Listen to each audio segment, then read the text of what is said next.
তবে কলেজ ছাত্রের রহস্য মৃত্যুর দিকে ইতিমধ্যেই উত্তেজনা ছড়িয়েছে। তৃণমূলের উপপ্রধানের গাড়িতে আগুন ধরিয়ে দেওয়া হয়। তৃণমূল নেতার বাড়ি ভাঙার অভিযোগ, ঘটনাস্থলে পুলিশ বাহিনী পৌঁছেছে।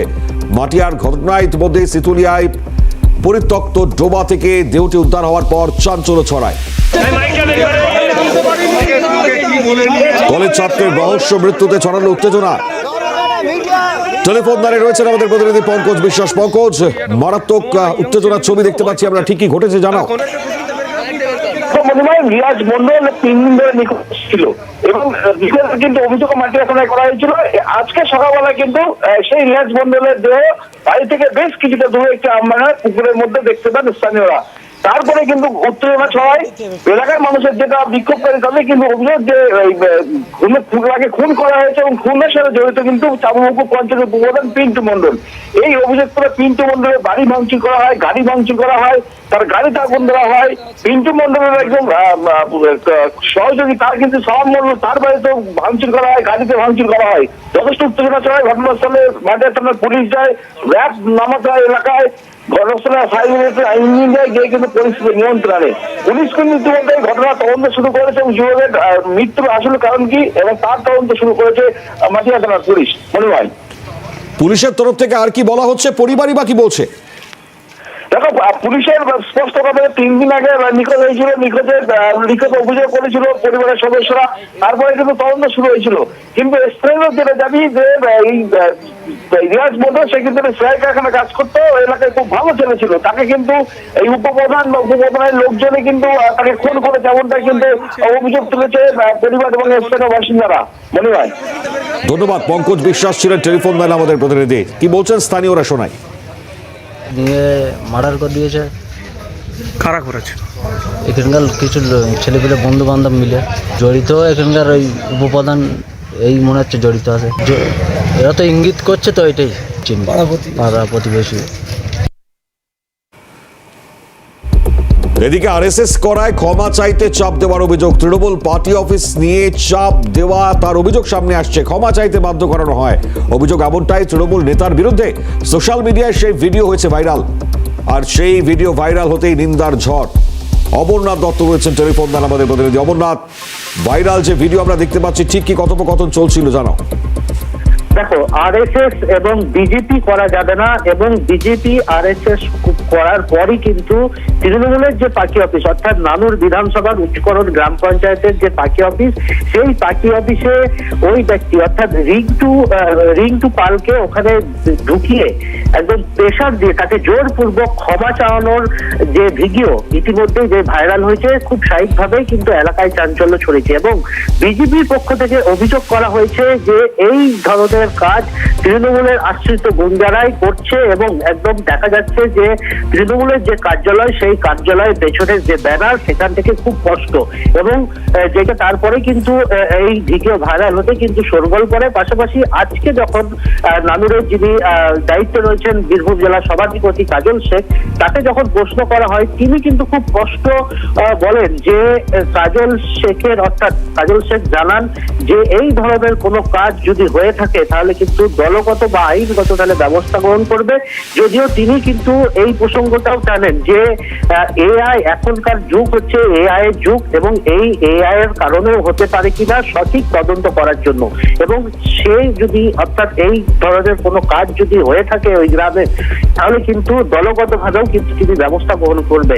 খুব স্বাভাবিকভাবেই কিন্তু এলাকায় একটা চাঞ্চল্য ছড়িয়েছে। তার পাশাপাশি তার মায়ের যে অভিযোগ যে কাজল শেখ বাড়িতে গেছিলেন এবং বাড়িতে যাওয়ার পর ক্ষমা চাওয়ানোর জন্য তিনি বলেছেন এবং এলাকায় যাতে নতুন করে অশান্তি সৃষ্টি না হয়, যাতে আতঙ্কিত না হয়ে পড়েন, সেই বিষয়েও কিন্তু কাজল শেখ জানিয়েছে তার মায়ের কাছে। এবং সব মিলিয়ে তোমাকে বলা যেতে পারে যে নানুরের যে ধরনের ঘটনা, অর্থাৎ ইতিমধ্যে যে ভাইরাল হয়েছে যে ছবি, খুব স্বাভাবিকভাবেই কিন্তু হারহীন করা এবং বড় প্রশ্ন তুলে দিচ্ছে এই ছবি। ধন্যবাদ। অমরনাথ দত্ত ছিলেন টেলিফোন দান আমাদের প্রতিনিধি। একটু শোনাই এই ভাইরাল ভিডিও, দেখুন।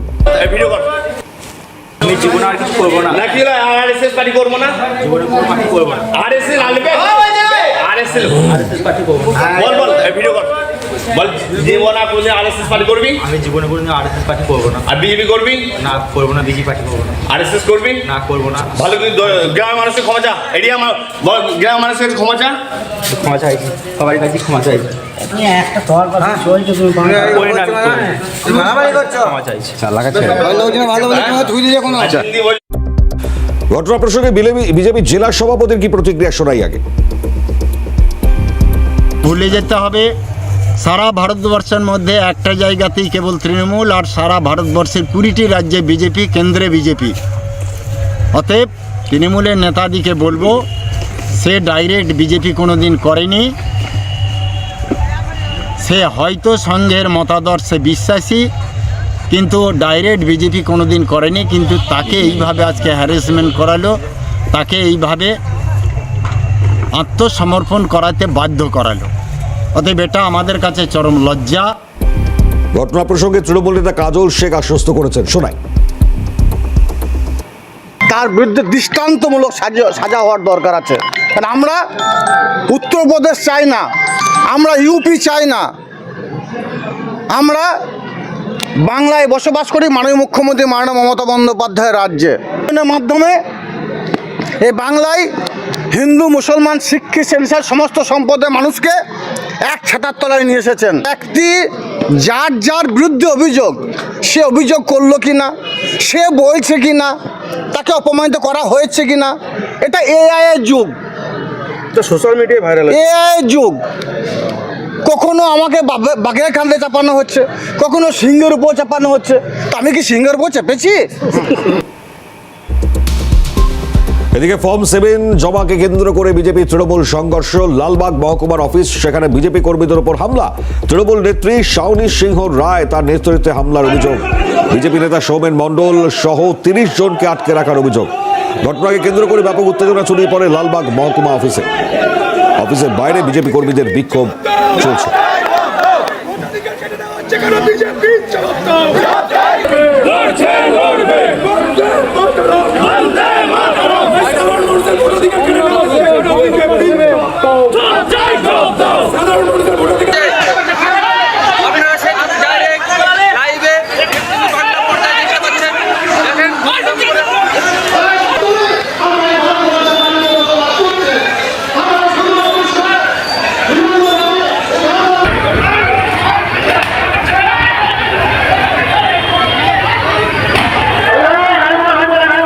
ফর্ম 7 জমাকে কেন্দ্র করে যেভাবে বিজেপি তৃণমূলের সংঘর্ষ সামনে আসলো, তাদের চাঞ্চল্য ছড়িয়েছে। লাগাতার ছবি সামনে এসছে লালবাগ মহকুমা অফিসের সামনে থেকে।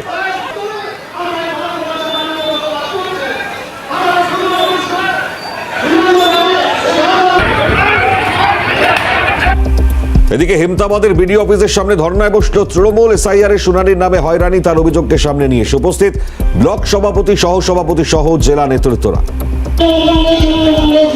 নন্দদুলাল সরকার রয়েছেন টেলিফোন দ্বারা, আমাদের প্রতিনিধি। নন্দ, কি ছবি এই মুহূর্তে? দেখো, মনে হয় এসআইআর নামে নাগরিকদের হয়রানির অভিযোগ, এই অভিযোগটা কিন্তু উঠে আসছে বড় করে। সেই মোতাবেক আজ হেমতাবাদ ব্লকের বিডিও অফিস সামনে নেতৃত্ব সকাল থেকে কিন্তু সেখানে কিন্তু অবস্থান বিক্ষোভে বসে এবং সকাল থেকেই কিন্তু তারা শুরু করে সেখানে ধর্ণা। তৃণমূল কংগ্রেসের ব্লক সভাপতি আশরাফুল আলী যেটা জানিয়েছেন যে বারংবার করে কিন্তু সেখানে সাধারণ নাগরিকদের কিন্তু হয়রানি করানো হচ্ছে। যাদের নাম ওঠানো হয়েছে তার পরবর্তীতেও তাদেরকে কিন্তু আবার ডাকা হচ্ছে। এই কারণে বারংবার আসার ফলে কিন্তু সাধারণ মানুষরা অনেক হয়রানির সম্মুখীন হতে হচ্ছে এবং যাদের নাম ওঠা দরকার তাদের কিন্তু নাম বেশ কয়েকজনে কাটা পড়ে যাচ্ছে। কেন এই ধরনের নাম কাটা পড়ছে এই নিয়েও কিন্তু তারা কিন্তু সরব হয়েছেন।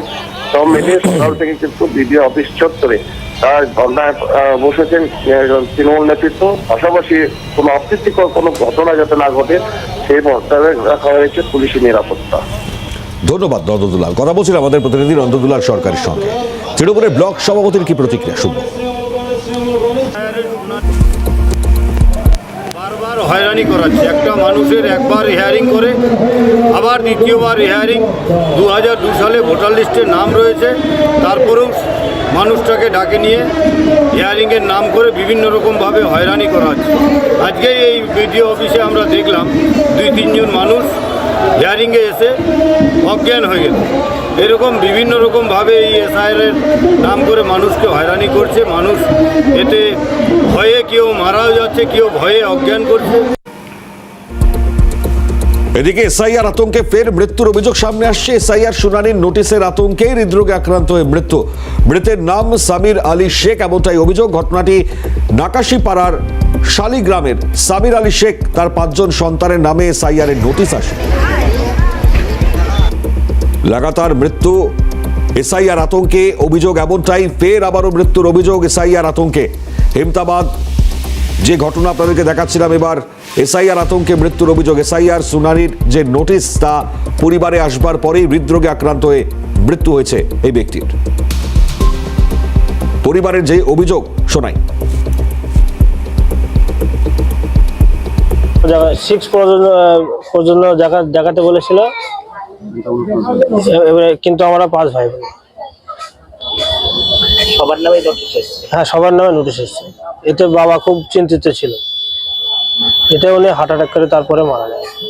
বাবা নয়, অনেক শালিগ্রামের মানুষ সহ নাকাশিপাড়া বিধানসভা কেন্দ্রের বিভিন্ন ধরনের মানুষের ভেতরে একটা আতঙ্ক সৃষ্টি হচ্ছে।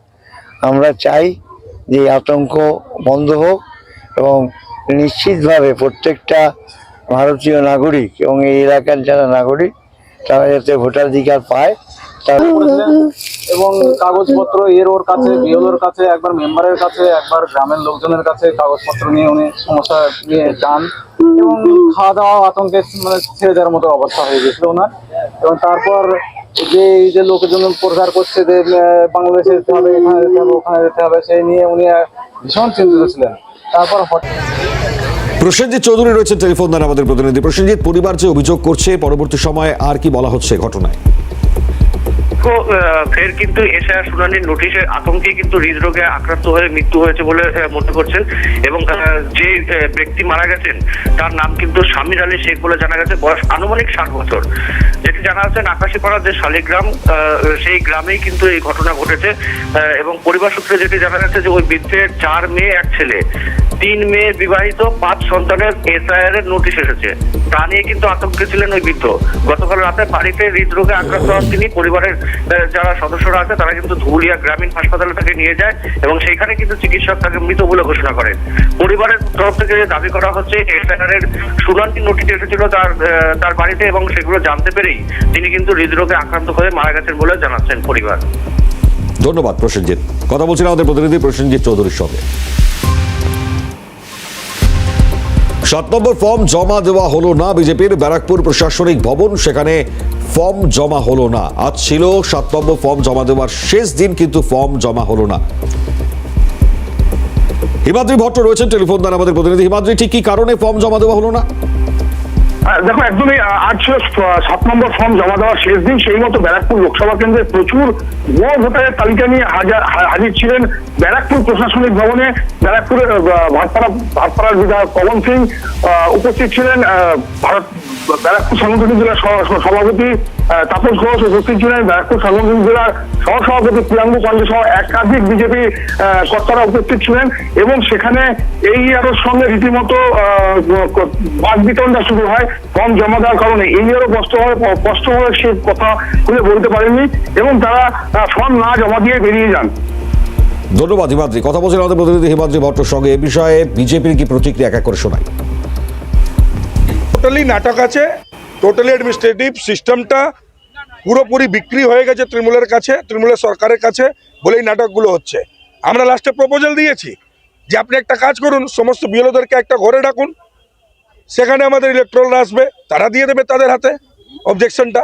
ইনকোয়ারি করুন, আমরা ভুল তথ্য দিচ্ছি না সঠিক দিচ্ছি তার উপরে তো আপনি ক্যান্সেল করবেন ইয়া নামটা মুছবেন। কিন্তু এই গল্পটাই বুঝতে পারলাম না যে অ্যাডমিনিস্ট্রেটিভ বিল্ডিংয়ে ঢোকার আগে আপনাকে বলা হচ্ছে কি 2 জন করে ঢুকবে, আর উপরে ইয়ারও বলছে সমস্ত ইলেকট্রালকে ডাকুন। এখানে মনে হচ্ছে কোনো পুলিশ অফিসে এসে গেছি। এখানে যে আমরা একটা সরকারি অফিসে এসেছি, সরকারি অফিসারদের সাথে কথা বলবো, সরকারি অফিসারদের সাথে কথা বলাই যাচ্ছে না, পুলিশ অফিসাররা আমাদের সাথে ডিল করছে। তা এসডিও অফিস কবে আসতে হলে পুলিশ অফিসারদের সাথে কথা বলতে হবে কেন? পুলিশ অফিসারদের সাথে আমাদের ডিল করতে হবে কেন? সরকারি অফিসাররা কেউ থাকুক। বারবার ঘুরছেন, আসছেন, ধস্তাধস্তি হচ্ছে পুলিশের সাথে, ঢুকতে বাধা পাচ্ছেন। তা এটা আর কতদিন? আপনি এদিকে তো সময়সীমাও চলে আসছে। এটাই তো, এরপরে আমরা যাব নির্বাচন কমিশনের কাছে, আমরা যাব রাজ্যের সমস্ত জায়গা থেকে, সারা পশ্চিম। এসআইআর শুনানির লাইনে দাঁড়িয়ে অসুস্থ, হাসপাতালে ভর্তি দক্ষিণ দিনাজপুরের আজিজুর রহমান। 1147 নম্বর বুথে শুনানি চলছে বংশীহারি বালিকা বিদ্যালয়, আর সেখানে অসুস্থ হয়ে পড়েন তিনি। শঙ্কর কুমার রায় রয়েছেন টেলিফোন লাইনে। শঙ্কর, কেমন রয়েছেন এই ব্যক্তি? তার শারীরিক পরিস্থিতি কি? এই মুহূর্তে তার জ্ঞান ফিরেছে এবং তবে এখনো তিনি হাসপাতালে ভর্তি রয়েছে। কিন্তু যে বিষয়টা উঠেছিল তাদের কিন্তু এই নিয়ে কিন্তু রাজনীতি কিন্তু বিদ্রুপ দেখা দিয়েছে, অর্থাৎ এসআইআর ফর্মের জন্য যে হয়রানি হতে হচ্ছে মানুষের, সেই নিয়ে কিন্তু তৃণমূল সভা হয়েছে। অর্থাৎ এই ব্যক্তি কিন্তু বাইরে কাজ করতেন, অর্থাৎ পরিচয় থেকে এসেছিলেন এবং ব্যাঙ্গালোর থেকে তিনি গতকালই ফিরে আসেন। আজকে তার নোটিশে তার হচ্ছে জমা দেওয়ার কথা ছিল, অর্থাৎ তার ওখানে শুনানি ছিল। কিন্তু তিনি দীর্ঘক্ষণ দাঁড়িয়ে থাকার ফলে অসুস্থ হয়ে যান বলে দাঁড়িয়ে কিন্তু সাথে সাথেই এখানে রুগী পড়ার পরে জ্ঞান হারিয়ে তাকে সাথে সাথে কিন্তু রশিদপুর হাসপাতাল, অর্থাৎ দিনাজপুরে যে গ্রামীণ হাসপাতাল রয়েছে সেই গ্রামীণ হাসপাতালে কিন্তু তাকে ভর্তি করা হয়েছে। এই নিয়ে কিন্তু যেটা একটা রাজনৈতিক তর্ক বিতর্ক শুরু হয়েছে। তৃণমূলের পক্ষ থেকে যদি বলা হচ্ছে যে এইভাবে হয়রানি করা হচ্ছে, পাশাপাশি বিজেপির থেকে জানানো হয়েছে যে বিষয়টি যে কোনো বিষয় দিয়ে কিন্তু রাজনীতি করা হচ্ছে বলে কিন্তু জানানো হয়েছে। ধন্যবাদ। ধন্যবাদ। শঙ্কর কুমার রায় ছিলেন টেলিফোন লাইনে। কি বলছেন অসুস্থ হয়ে পড়া এই ব্যক্তি, শোনাবো।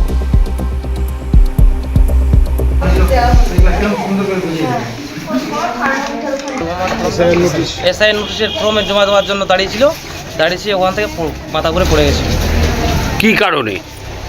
ওটা টেনশনের জন্য মনে হচ্ছে, ওর প্রচণ্ড টেনশনের জন্য। তো কেমন কি ওরা ভাই বোন হচ্ছে চারজনের জায়গা 6 জন করে দিয়েছে হয়েছে, কেননা 4 জন ভাই বোন, 4 জনের জায়গা 6 জন করে দিয়েছি। এসআই নোটিশের ফর্মে জমা দেওয়ার জন্য দাঁড়িয়েছিল, ওখান থেকে মাথা ঘুরে পড়ে গেছে। ওটা টেনশনের জন্য মনে হচ্ছে, ওর প্রচণ্ড টেনশনের জন্য। তো কেমন কি ওরা ভাই বোন হচ্ছে 4 জনের জায়গা 6 জন করে দিয়েছে, তার জন্য। এ প্রসঙ্গে তৃণমূল জেলা সভাপতির প্রতিক্রিয়া। লাগছে যে নির্বাচন কমিশনের হিয়ারিং এর নাম করেই যে মানুষগুলোকে হয়রানি করছে। ওরা 5 ভাই বোন, তবুও নোটিশে দেখানো হয়েছে যে আপনারা 6 জন। ওনাকে এখন প্রমাণ করতে হবে যে ওনারা 6 জন নয়। এই যে মানে বিশেষ একটা সম্প্রদায়ের মানুষকে টার্গেট করে নির্বাচন কমিশন যে পথে যাচ্ছে, তাতে যে কোনো মুহূর্তে একটা অঘটন ঘটতে পারে। মানুষের উত্তেজনাকে কতক্ষণ আমরা নজর রাখবো মগরায় বিডিও অফিসে তৃণমূল বিজেপি সংঘর্ষের খবর। মগরা বিডিও অফিসে চলছে এসআইআর এর শুনানি পর্ব। 3 বিধানসভা এলাকার বিভিন্ন পুরসভা এবং পঞ্চায়েতের মানুষজনের শুনানি। বিজেপি কর্মীদের বিরুদ্ধে দাঁড়িয়ে থাকা ভোটারদের উস্কানিমূলক কথা বলার অভিযোগ, আর তারপর উত্তেজনা ছড়িয়ে পড়ে। সমিত সিনহা রয়েছেন টেলিফোন দ্বারা আমাদের প্রতিনিধি। সমিত, মারাত্মক উত্তেজনার ছবি ঠিক কি ঘটেছিল জানাও। প্রত্যেক দিনের মধ্যে আজকেও মগরা বিডিও অফিসে চুচড়া, কলাগড় এবং সপ্তগ্রামের যে ভোটাররা রয়েছে তারা এসআইআর ফর্মের জন্য লাইনে দাঁড়িয়েছিলেন এবং এরপরেই দেখা যায় যে প্রচুর ভিড় হয়ে যায় এবং তৃণমূলের অভিযোগ বিজেপির কিছু নেতৃত্বরা তারা উস্কানিমূলক বক্তব্য রাখছিলেন এবং এরপরেই বিশাল তৃণমূলের কর্মীরা এখানে আসেন এবং তারপরেই বিজেপি কর্মীদের সাথে বাকবিতণ্ডায় জড়িত করে এবং সেই বাকবিতণ্ডায় ঠাট্টাটাচ্ছিত হয় এবং তারপরেই বিজেপির অভিযোগ তাদের কর্মীদের মারধর করা হয়। এরপরে এছাড়া বিজেপি কর্মীদের অভিযোগ যে একটা প্রশাসনিক ভবনের ভেতরে কি করে তৃণমূল কর্মীরা তাদের পতাকা নিয়ে ভেতরে ঢুকতে পারে। সব মিলিয়ে এই ঘটনায় একেবারে উত্তেজনা সৃষ্টি হয় ওই এলাকায়। এরই পাশাপাশি কিছুক্ষণের জন্য হলেও এসআইআর এর কাজে বিস্তৃত হয় এবং প্রচুর মানুষ লাইনে দাঁড়িয়ে থাকে এবং এরপরেই দোষারোপ 2 দলের মধ্যে, অর্থাৎ বিজেপি তৃণমূলের বিরুদ্ধে দোষারোপ করছে এবং তৃণমূল বিজেপির বিরুদ্ধে হচ্ছে। সব মিলিয়ে এলাকায় সরগরম বিডিও অফিস চত্বর। ধন্যবাদ সমিত। কথা বলছিলেন আমাদের প্রতিনিধি সমিত সিনহার সঙ্গে। বিজেপি এবং তৃণমূলকে কি বলছেন শুনুন। আমরা গেছিলাম, ঠিক আছে, বিভিন্ন জায়গা থেকে অভিযোগ আসছে তৃণমূল ওখানে সন্ত্রাস সৃষ্টি করে কাজকর্মে বাধা দিচ্ছে, কোনো কাজ করতে দিচ্ছে না। আমরা সেটা দেখতে গেছিলাম। হঠাৎ করে 1-150 তৃণমূলের গুন্ডা বাহিনী আমাদের ওপর আক্রমণ করে, আচমকা আক্রমণ করে। কী কারণে করলো ওরাই জানে। করতে পাঠিয়েছিল, পাঠিয়েছিলাম, ওরা মাথায় চোট লেগেছে, আর একজনের টুকতে লেগেছে, মেডিকেল করতে গেছে, মোটামুটি 5-6 জন ইনজুর হয়েছে।